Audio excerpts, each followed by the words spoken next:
नमस्ते बच्चों। नमस्ते प्यार। हर्षद लक्ष्मी। आज की कक्षा में आपका बड़ी स्वागत है।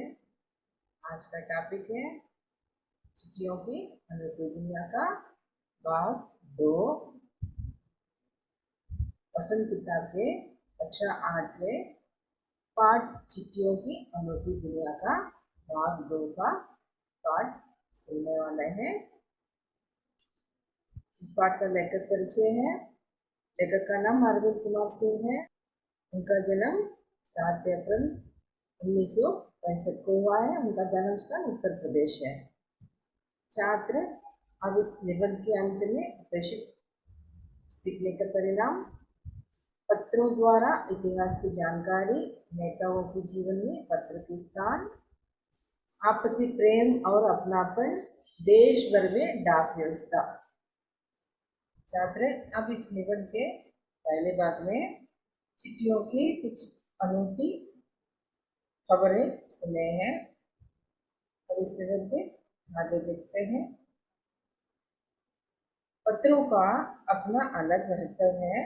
पत्रों द्वारा हम अपने मनोभावों को खुलकर व्यक्त कर सकते हैं, लेकिन फोन, एसएमएस द्वारा केवल कामकाजी बातों को संक्षिप्त रूप से व्यक्त कर सकते हैं। आप लोग जानते हैं पत्र का जो महत्व पहले से हमने सुना है आपको। जब पत्र द्वारा लिखी गई कोई भी बात आपसी प्रेम को बढ़ाता है, हमारे मनोभाव को बाहर दिखाता है, हमारी जो खुशियाँ हैं, हमारे दुख की बात है, ये सभी को हम खुलकर चिट्ठी में लिखा करते हैं। हमारी कोई भी जान प्यारे होते हैं, उन लोगों को हम प्यार भरी बातें उस चिट्ठी में लिखा करते थे और उन चिट्ठियों को पढ़कर उन लोग बहुत खुश होते थे।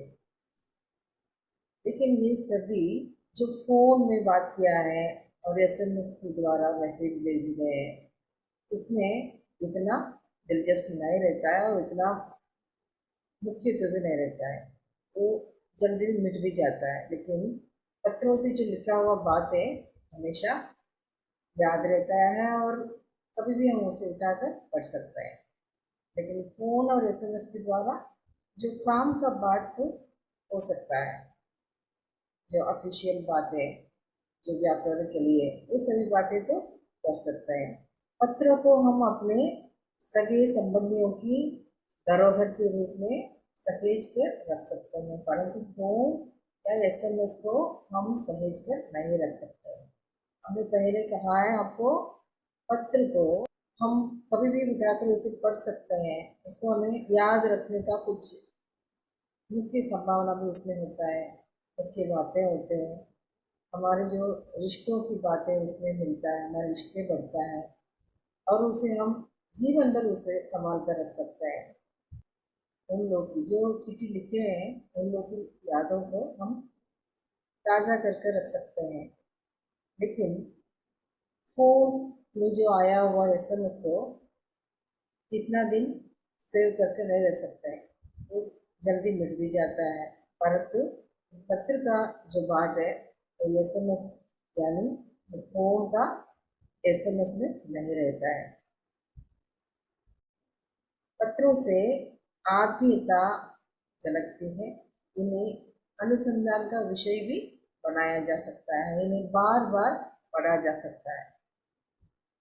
हर एक व्यक्ति अपने मन की बात कोई भी चिट्ठी में लिखकर किसी को बता सकता है और उनकी जो आत्मीयता भी उसमें झलकता है। और इस बात को हम ना तो नहीं कह सकते।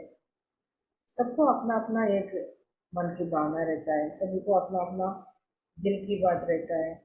सभी को हम बाहर नहीं तो बोल सकते हैं, लेकिन अपनी प्यारी जो अपनी बातें सुनने वाले हैं उनको हम व्यक्त कर सकते हैं और उन लोग लिखी हुई चिट्ठी को हम कभी भी उठाकर पढ़ सकते हैं और बार बार उसे पढ़कर हम खुश हो सकते हैं और स्मरण में उन लोग की बातें हमेशा रहता है। ये सभी बातें हमें पत्र से ही निर्भर है। गांधी जी के पास देश दुनिया से बड़ी संख्या में पत्र पहुंचते थे, पर पत्रों का जवाब देने के मामले में उनका कोई जोर नहीं था। कहा जाता है कि जैसे ही उन्हें पत्र मिलता था, उसी समय वे उसका जवाब भी लिख देते थे। हमारी महात्मा गांधी जी, जो बापू कहते हैं, उनको दुनिया से कहीं कोने से उनको बड़ी संख्या में चिट्ठियां रोज आया करते थे। उन सभी चिट्ठियों को वो खुद ही चिट्ठी लिखकर, जवाब लिखकर भेज दिया करते थे। महात्मा गांधी जी जैसे पत्रों को जवाब देने के मामले में और उनका कोई जोर नहीं था। जब भी उनको किसी का चिट्ठी मिल जाते थे, उनकी चिट्ठी को जवाब तुरंत वो लिखकर भेज देते थे। वो समय का पाबंद का आदमी है। वो अपने हाथों से ही ज़्यादातर पत्रों का जवाब देते थे। जब लिखते लिखते उनका दाहिना हाथ दर्द करने लगता था, तो वे बाएं हाथ से लिखने में जुट जाते थे। महात्मा गांधी जी हर समय काम करते रहते थे। उनकी चिट्ठी लिखने का समय में उनके हाथ को दर्द होने लगता था, फिर भी वो रुकते नहीं। सभी का जवाब वो अपने हाथों से लिखते थे। और जब लिखते थे, उनके हाथ जब दुखने लगता है, तो उनकी दाहिना हाथ दर्द होने के कारण तुरंत वो अपने बाएं हाथ से भी लिखने में जुड़ जाते थे। वो दोनों हाथों से चिट्ठी लिखने के मशहूर थे। उनकी लिखी हुई चिट्ठी आज हमें किताब के रूप में स्मरण करने के लिए सहेज कर रखा गया है। कई लोगों ने तो पत्र को फ्रेम कराकर रख लिया है। यह है पत्रों का जादू। यही नहीं, पत्रों के आधार पर ही कई भाषाओं में जाने कितनी किताबें लिखी जा चुकी हैं। आजकल चिट्ठियों की बात ही नहीं है, लेकिन पुराने ज़माने में और आज़ादी के बाद भी चिट्ठियों का सहेज कर रखकर, जो बुज़ुर्गों की चिट्ठी होते हैं, उनके रिश्तेदार की चिट्ठी होते हैं, उनकी जितने भी मुख्यतः जो चिट्ठी में होगी, उसे फ्रेम कराकर अपने घर में सहेज कर रखते थे। चिट्ठियों की यही एक जादू की बात है। और यही नहीं, उन पत्रों के आधार पर कई भाषाओं से जाने कितने किताबें लिखी जा चुकी हैं, और उन किताबों को सहेज कर रखकर नौजवानों के लिए एक प्रेरणा देने वाले किताब प्रस्तुत भी कर देते हैं। वास्तव में पत्र किसी दस्तावेज से कम नहीं है। पंत के 200 पत्र बच्चन के नाम पर लिखवाया गया है। इन कवियों की बातें कुछ अलग है। जैसे कि आप जानते हैं, कवियों की दुनिया कुछ अलग है। इन कवियों ने अपने आपस की बातें चिट्ठियों से कर देते हैं, वो भी कविता के रूप में चिट्ठियों से कर देते हैं। और ये इतनी प्रसिद्ध है इनकी चिट्ठियाँ, और इनकी बातें भी उन कविता की जैसे झलकती है। और इन लोग की बातें कुछ अलग ही रहती है। हम लोग को प्रेरणा देने वाले बातें, नौजवानों को उत्साहित करने वाले बातें, ये सभी बातें आपस में, जैसे पंत जी के लिखे हुए 200 पत्र बच्चन के नाम पर आज भी मशहूर है। और इन कवियों की बातें निराला है। और कहा जाता है कि प्रेमचंद खास तौर पर नए लेखकों को बहुत प्रेरक जवाब देते थे।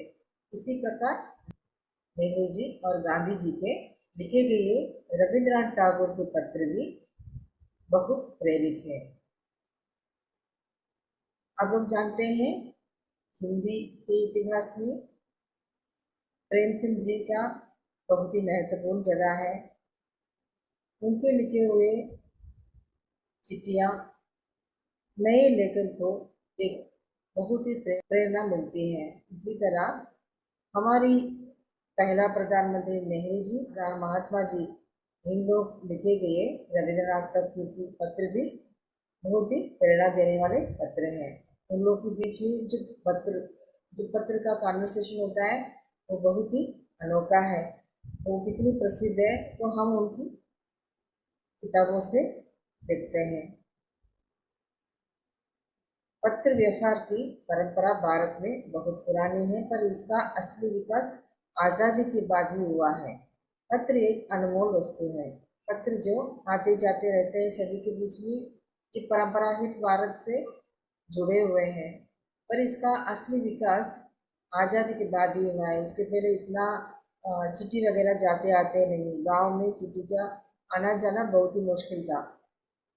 इस पत्र का मुख्य तो है आज़ादी के बाद ही हुआ। आज़ादी के बाद हर घर, हर गांव में, शहर में चिट्ठियों पहुंचते थे। पत्र तो हमारे लिए एक अनमोल वस्तु है। देश भर में पत्र के विभाग अपने कार्य बखूबी करते आ रहे हैं। तमाम सरकारी विभागों की तुलना में सबसे ज़्यादा गुडविल डाक विभाग की है। भारत में पत्र की लिखे जाने के और उनकी एक जगह से दूसरी जगह पहुंचाने की परंपरा बहुत ही पहले से शुरू हुआ है, पर इसका असली विकास आज़ादी के समय के बाद ही। तमाम सरकारी विभागों की तुलना में सबसे ज़्यादा विकास किया वो गुडविल डाक विभाग है, जिसका अर्थ है पत्र जो अनौपचारिक होते हैं उनका विभाग एक दूसरे को लिखे गए अनौपचारिक पत्र हैं। इसकी एक खास वजह यह भी है कि ये लोगों को जोड़ने का काम करता है। घर घर तक इसकी पहुंच है। संचार के तमाम उन्नति साधनों के बाद भी चिट्ठी पत्र की हैसियत बरकरार है। पत्र लिखने का कला और पत्र एक दूसरे को भेजना लोगों को जोड़ता है। आज के समय में भी चिट्ठी पत्रों ने अपने महत्वता को खोया नहीं है, अपने हैसियत को बरकरार रखा है। आज भी लोगों को चिट्ठियों और पत्रों का इंतजार रहता है। शहरी इलाकों में आलिशान हवेलियाँ हो या फिर झोपड़ियों में रह रहे लोग, दुर्गम जंगलों से घिरे गांव हो या फिर बर्फबारी के बीच जी रहे पहाड़ों के लोग, समुद्र तट पर रह रहे मछुआरे हो या फिर रेगिस्तान की डानियों में रह रहे लोग, आज भी खतों का ही सबसे अधिक बेसब्री से इंतजार होता है। आजकल हम देखते हैं हर जगह अलग अलग स्थान के लोग, कठिन रास्ते में जो रहने वाले लोग होते हैं, पहाड़ों पर, रेगिस्तान में, बर्फ में और जंगलों में, उन लोग चिट्ठियों और पत्रों का इंतजार बहुत ही बेचैनी से करते हैं। चाहे शहरी इलाका में रहते हो या शानदार हवेली में रहते हो या फिर झोपड़ियों में रहने वाले लोग रहते हैं, फिर या गांव या फिर बर्फीबारी जो पहाड़ी में रहते हैं, उन लोग भी आज भी उन पत्रों की सबसे अधिक इंतजार करते हैं। एक दो नहीं, करोड़ों लोग पतों और अन्य सेवाओं के लिए रोज भारतीय डाकघरों के दरवाजों तक पहुंचते हैं और इसकी बहुआयामी भूमिका नजर आ रही है। डाकघर सिर्फ चिट्ठियों का ही नहीं, पत्रों का ही नहीं, किसी को खत पहुंचाना ही होता है तो किसी को मनी ऑर्डर के द्वारा पैसा पहुंचाना होता है। इन सभी सुविधाओं के लिए भी लोग डाकघर तक पहुंचते हैं। अब जहाँ देखें, हर मोहल्ले में, हर गांव में, गली में, शहरों में आप डाकखाना अवश्य देखे होंगे। और डाकघर में रहने वाले डाकिया और अन्य सरकारी अफसरों ने हमारे लिए सभी प्रबंध करते हैं। दूर देहात में लाखों गरीब घरों में चूल्हे मनी ऑर्डर व्यवस्था से ही जलते हैं। गाँवों या गरीब बस्तियों में चिट्ठी या मनी ऑर्डर लेकर पहुंचने वाला डाकिया देवदूत के रूप में देखा जाता है। गांव में लाखों गरीब लोग रहते हैं, आप लोगों को तो पता है। उन लोग की जो चूल्हे मनी ऑर्डर के द्वारा आने वाले पैसों से ही चलता है। घर में कमाने वाले लोग दूर दूर शहरों में काम करने लगते हैं और उनकी जो भेजा हुआ पैसा मनी ऑर्डर के द्वारा घर परिवार के गुजारे के लिए भेजते हैं। गाँवों या गरीब बस्तियों में जो चिट्ठी या मनी ऑर्डर लेकर पहुंचने वाला जो डाकिया को उन लोग भगवान के रूप से देखते हैं, देवदूत के रूप से देखा जाता है, तो उसकी पूजा की जाती है। जैसे वे दरवाजे पर आ गया, मानो भगवान ही उनके घर आ गया हो। पिन यानी कि postal index number, pin code एक बहुत ही खास नंबर है जिस पर हमारी पूरी डाक व्यवस्था निर्भर करती है। 6 नंबरों को मिलाकर तैयार किए गए ये कोड आपके क्षेत्र की पूरी जानकारी देते हैं। तो आप लोग जब भी चिट्ठी लिखते हो उसमें पता ज़रूर लिखते हैं हम लोग। उस पता के बाद जब अंत में हम लोग पिन कोड लगाना ज़रूरी मानते हैं, क्योंकि पिन कोड के बिना कोई भी पत्र सही पते पर नहीं पहुंचेगा। पिन यानी postal index number. Postal number में 6 नंबरों को मिलाकर तैयार किया गया है और उस नंबरों को देखते ही डाकिया सीधे उनके घर की पता ढूंढकर उनको चिट्ठी को पहुंचा देते हैं। ये पिन कोड लगाना, ये पोस्टल इंडेक्स का नंबर लगाना बहुत ही आवश्यक है। पिन नंबर का आवश्यक जरूरी है हर चिट्ठी का, तभी हमारे चिट्ठी सही रास्ता जाकर सही घर पहुंचेगा, सही स्थान पर पहुंचकर काम में आएगा। तो बच्चों, आपको निबंध चिट्ठियों की अनूठी दुनिया पसंद आया होगा। इसके बारे में लेखक ने बहुत कुछ हमें बताया है। इससे आगे भी हमें बताने के लिए, हमें जानने के लिए बहुत कुछ बातें हैं। और चिट्ठी हमारे दिल की बात कहने वाला एक वस्तु है। हमारे जो आसपास के जो रहते हैं और हमारे आसपास होने वाले बातों को हम किसी अन्य को शेयर करने के लिए इन चिट्ठियों का उपयोग करना चाहिए। और छात्र आप लोग भी चिट्ठी लिखना, पत्र लिखना शुरू कीजिएगा। पत्र लिखना एक अच्छी कला है। पत्र लिखने से आपके मनोभाव बढ़ता है और आपसी प्रेम बढ़ता है। हमारे दिल में जो भी कुछ बात है उसे किसी को शेयर करने के लिए ये चिट्ठी ही महत्वपूर्ण चीज़ है। तो बच्चों, हम फिर से आपसे और एक नए पाठ से मिलेंगे। तब तक के लिए धन्यवाद।